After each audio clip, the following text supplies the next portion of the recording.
In this lecture, we learn about the JavaScript number methods. So the number is basically a data type in JavaScript. And the way we have string methods, we also have number methods as well. So we'll check all the methods one by one. Like we'll explore the number methods progressively as we move on. Alright, so first of all, we'll check the number method. So let's see what we're doing here. We are making a variable and we made a string in that variable. So after making a string, I'm saying that I want a string as a number. So to convert this string into a number, we'll make a new variable with the name of b. Alright, so in it, I'll use the method number. So yeah, you should make sure that the n is capitalized. After that, I'll call my first statement. Then I'll write document.write. I'll print b. I save it. So now, as you can see, when I had to print the statement, then it prints 100. But now its data type has been converted to the number, as you can see in front of you. Alright, so if I write type of, I save it. So it's printing number. If I write a, I save it. Now, as you can see, it's showing string. So this is how we can convert our string value into number. You can do it with a different way as well, but you will need to convert by using this method in your project. Alright, so if you have to use this string as a number, then you will have to convert it into the number. So this depends on the user, but mostly it's used because the work will be minimal and one thing can be used for two things. Alright, so now our next method is the parse. I'll tell you how we can use it. So I'm removing this statement. I save it. I'm taking a value in point. So now I have a value in point. I'll type parse int. I save it. So as you can see, I first made a variable a, then a variable b. I gave the parse int in it so that it does not show my value in points. And as you can see, I put this value in my variable a and then b, and the b variable. I used the parse int method, but the value which has been printed is 100. So why are we getting 100? Because the role of the parse ints is that it converts to integer. So if I comment it here, it will print the statement a.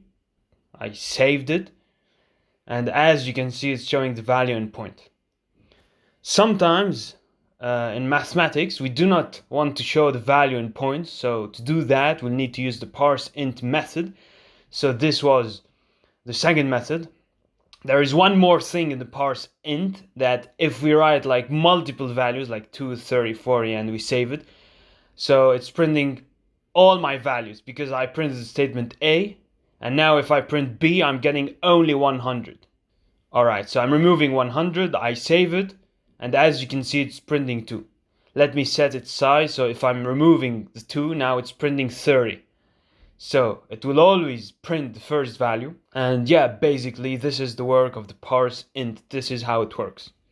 Alright, so there is one more method with the name parse float. It's the same by the default value. So I write 10.22. I save it. And as you can see, it always prints the value as it is. So this is not enough important. It's used to convert to float. So if I write 10.30 years, I saved it. And as you can see, it printed the first value and rounded off my value and just displayed 3 after the point. Okay, so if I put one more 0, then still it will show like 10.3, but if I put 4, it will show us like 10.34. This is important because when we want to display the value in point, then it can be done in this way. Alright, so now you have two more methods, which are like the is finite method and the is integer. So these methods will always return us two values. It will only be true or false. No other value will be returned. Let me show you how it works. So I'm using the is finite method. So now see, it's showing me false. Why is it showing me false? Because it's telling me that the is finite value we're displaying is not is finite. It's another value. That's why it's showing us false. Alright, so if I remove this quotation and I write my number value, I save it. And now it's showing us true. So you'll be thinking that how will I know like which value is infinite and which one is an integer value? So to do that, you'll go to the console and write is finite and then write values in the bracket. So I'm writing 1000 and I'm pressing enter. And as you can see, it said true, which means that it is finite. So if I write anything with is finite and I enter it, now I'm getting false because it's a false value. So this is how you can check the is finite value in the console. Okay, so if I write any string like my name, I save it, it's false because it's not the number.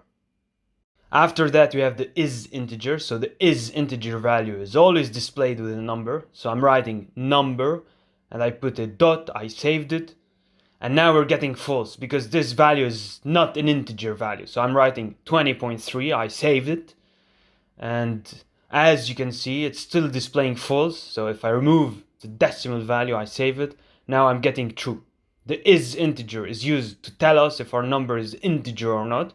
If our value is not in a decimal, then it will be displayed. If it's in a decimal form, then it will show us false.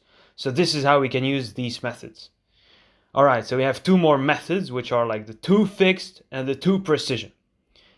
Okay, first of all, I'll call my variable a. I write fix, I save it, and I'm getting 20 as you can see because the value is not in point as a did not give the value in toFixed.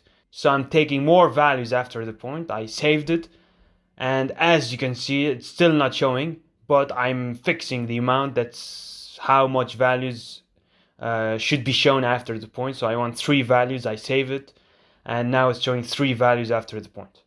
Okay, so if I replace 3 with 5, then it will show 5 values. If I put 9, then we get like 9 values. And yeah, basically this is how we can show our values by fixing it. And this means that when we make our calculator or converter, we use the toFixed method for setting the type of value or the number of digits after the decimal. So we have the toPrecision, I save it.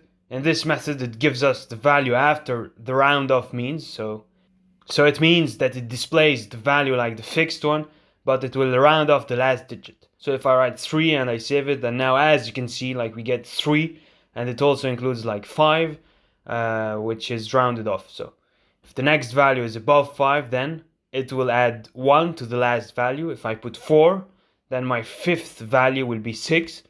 So the value has been displayed 20.36. Now I'm saving it, and as you can see, we get 20.36. So this is how we can use the toPrecision method to round off our value. Alright, so that's pretty much it for this lecture, and now on to the next one.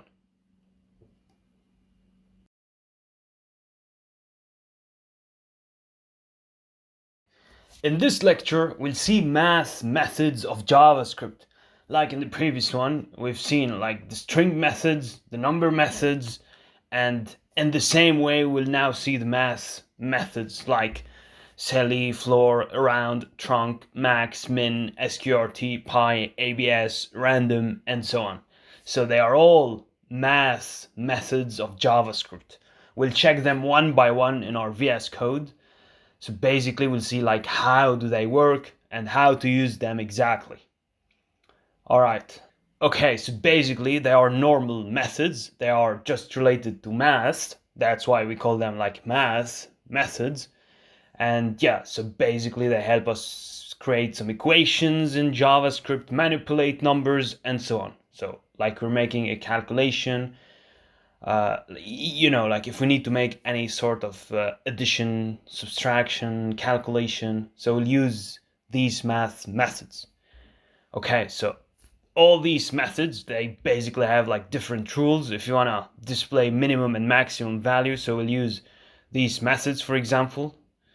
If you want to show the round off value, we'll also be using these methods. So I'm here in my VS Code now. So first of all, I'll make a variable called a.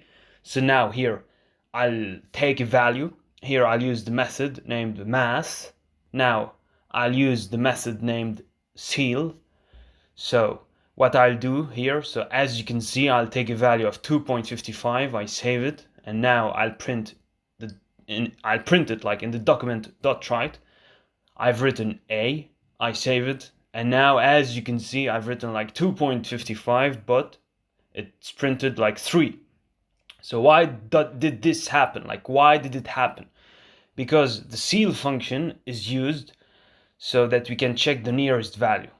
And the nearest value, like, of the 2.55 is 3. That's like the nearest, the closest value of 2.55. So that's why it's given us a round off value of 3. So if I write here 2.4 instead, it will give us like 2. Oh, sorry. Okay, so it will not show us a round off value. Instead of this, it will show us the upper value. Okay, so yeah, that's how it works. If I write 3 here and I save it, or if I write like 3.55, it will show us a round figure, like 4. If I write 5.66 and I save it, and as you can see now, it's showing us the value of 6. So it will always show us the upper value, basically. It will always show us the upper value, and the floor always works in the opposite manner to the ceil. Okay, so basically it will show us the lower value. If I write like 7.55 here, it will be printed. It will print us the lower value. So it's printing the value of 7. I'll give the value in minus, like minus 7.55. So that's the negative value. The value which is lower than 7 is minus 6, and the minus 7 is bigger, so now I'll save it. It's showing us like minus 8. Why? Because it's showing me the bigger value than minus 7, like the closest one, and it's working almost in an opposite manner to ceil, like in an almost exact opposite manner to ceil. If I use the ceil method here, so it will give me like the value of 7, because 7 is the smaller value, like it's the smallest and closest to minus 77.55. So if you have some knowledge about math, you will know why I'm printing the small value and which one was the bigger one. So like this, our floor method is used, and now it's showing minus 8. If I do 8 here, so it will show me 9. I save it, and now it's showing me 9. All right. So like this, we can use our methods and try to manipulate numbers as we wish. So the best way for you to understand like exactly how this works is to practice, practice, and practice. And yeah, you will also need like some basic knowledge of mathematics. Otherwise, you will struggle to understand like what is exactly happening in front of you. All right, so after this, we have the round method. So if I write round, if I write 8.44, I save it. It works like a first integer. So like it's used to convert the decimal value into a normal value, meaning that it's used to display the decimal value without a point. So but the difference between the round and this method is that it will round off the value. So in the previous one, we were having the 2 different methods, and in this one, we have just one method with 2 different functionalities. Okay, so if I remove the minus here and write 7.40, it will show me 7. Or if I write 7.5, it will display the upper value. So it will give us the upper value. So after that, you have a method called trunc. By using this one, it provides us the normal value. It just removes the point value and saves it. So by doing so, we can use this method and see what's exactly happening. Okay, so now we have the maximum and minimum method. If I use the maximum, in the maximum, if we are using the maximum value in our variable, it provides us the maximum value.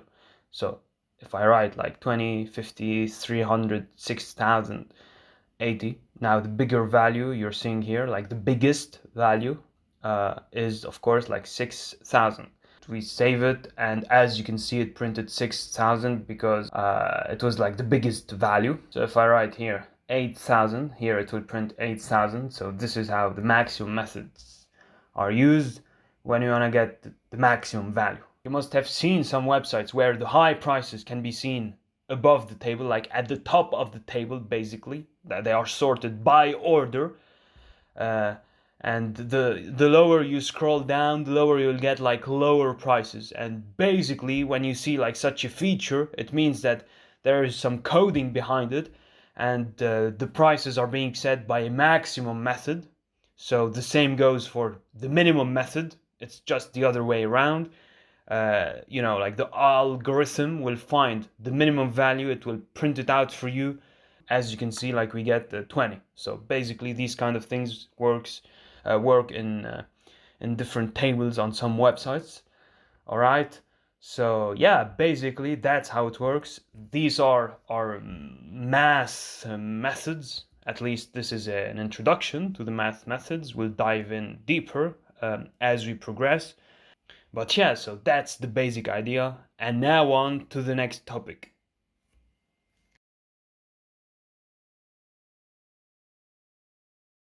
Alright, so now we have some more methods that we need to talk about, like the square root, the cubic root, the power of, the random, the absolute, and the pi values.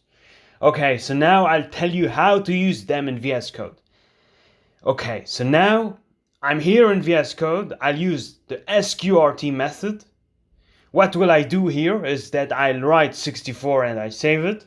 If you studied mathematics, you must have an idea why we use the square root method and what is its procedure. So if you want to find the square root value, you can do it by this method. So if I write 125 here, then the value will appear in point. So if I write 164 here, then I save it. And as you can see, the value has appeared in front of us. So if I write 25, it will show us 5. And that's how you can find the square root of a certain number. Alright, so likewise, you have the cubic root. It's basically for 5. So if you want to find the cubic root, then you can do it using this method. So I wrote 125, I got 5. If I put 360, I get this kind of value. It doesn't use much, but if you're finding the square root or cubic root, then you can find it by this method. Alright, so after that, there is the power of. With the power of, there are two values. One is the base, and the other one is the exponent. So this 2 is the base, and the 3 is the exponent. So exponent is basically just like how many times you have to multiply your base by itself. That's the definition of the exponent. So I have to multiply 2 by itself thrice. So the answer will be displayed, which is 8, because like it's 2 times 2 times 2. If I put 4 here, so 4 multiplied by itself like twice, so it's showing me 16. Alright, so this is how you can find the power of, like that's how you use it. Okay, now if I write 5, it means like 5 multiplied by 5 for 5 times, so it's showing me like 625. I'm telling you again that the first value is the base, the second one is our exponent.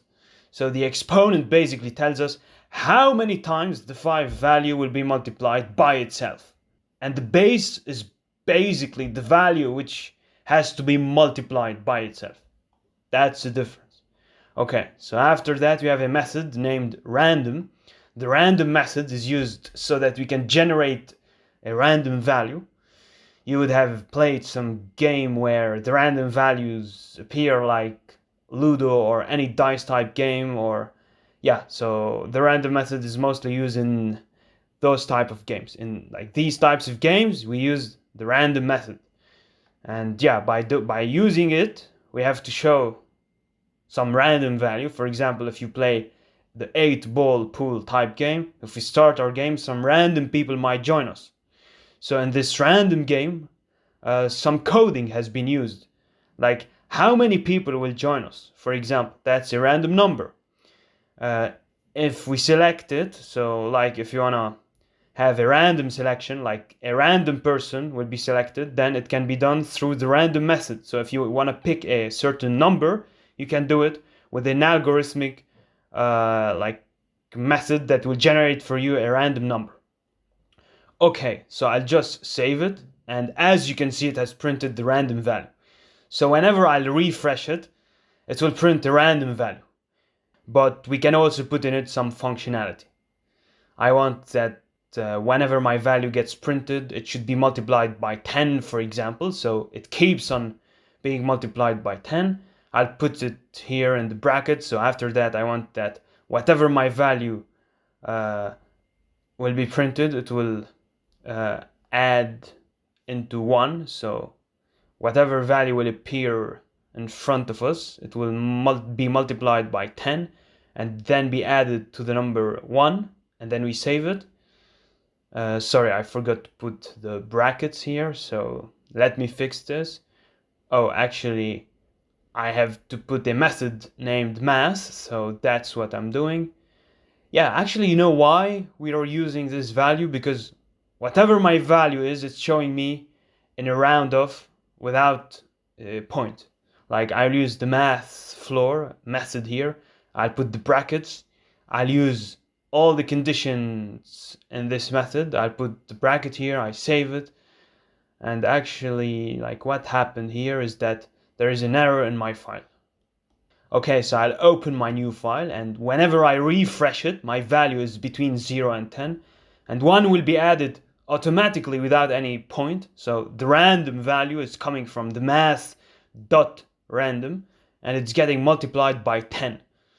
And it's coming because of the math.floor. So that was our math.random method. Okay, after that, we have the absolute method. It's very important, so I'll comment this.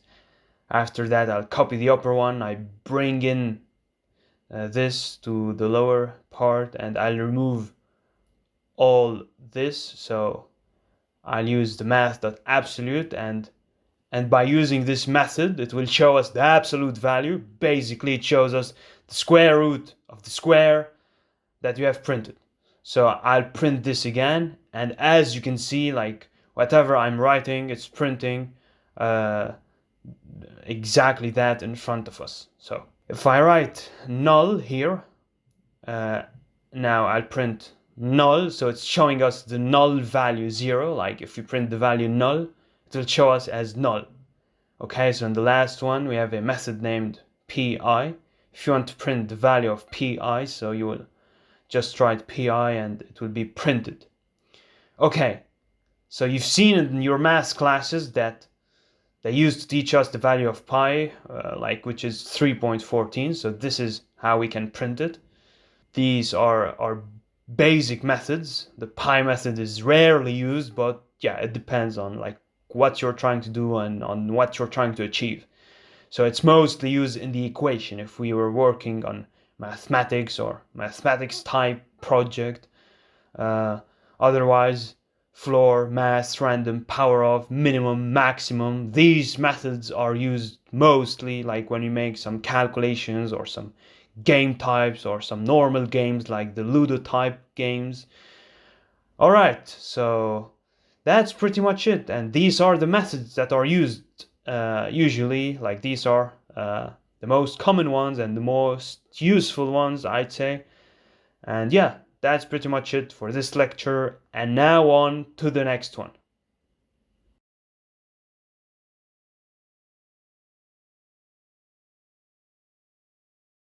In the same way we have methods of strings, arrays, and numbers, we also have dates methods in JavaScript as well.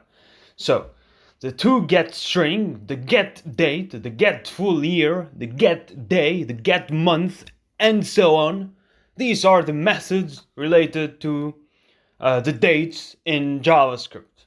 Alright, so we'll use these methods one by one. We mostly use these methods when we have to do any work related to time.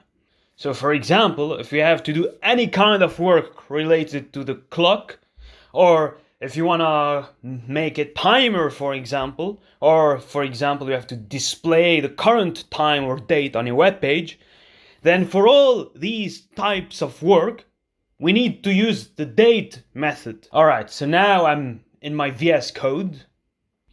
First of all, I'll make a variable with the name of date, and here I'll write new, the new keyword, and I'll write date. Now I save it, and after saving it, I'll write document.write. I'll print the date here, I save it, and as you can see, it's displaying everything, basically. So we have like the date. It shows us that today is Thursday, the month, the date, the year, the current time, country, and my time zone. It's showing me this in front of me right now, so we can check all of this information by using the date method. Okay, so basically I'm just writing new date and I'm printing my variable. So there are some more things in this as well. So like if I want to get the current date, I'll write get date. I'm putting small brackets, I save it, and now as you can see it's displaying 17 in front of us. So if I write get full year, I save it. Now it's displaying the year. So I'm putting the get hour, and as you can see we have the hour in front of us. It's showing the hours when we write get UTC hours. That's what we get. Okay, so now I'm writing get month. It will display February as 1. It will display March as 2. And in this sequence it goes basically. So we can print the seconds, and if we write get seconds, as I will refresh, it will change the seconds displayed. So as you can see, everything was updated. So this is how we can check our seconds. After this we have set. So if we have to set anything, I'll print my date and I'll set it here. I'll write date as a variable, and after that I'll use the keyword set. I'll set date, I'll replace 17 with 18, I'll save it. My date has been 18 now, and its day has been changed to Friday, so that's the next day. I can set the full year, so 2023, I save it, and as you can see it's now 2023. Okay, so now if I want to set the time, so we can do that as well. I'll write set time 14.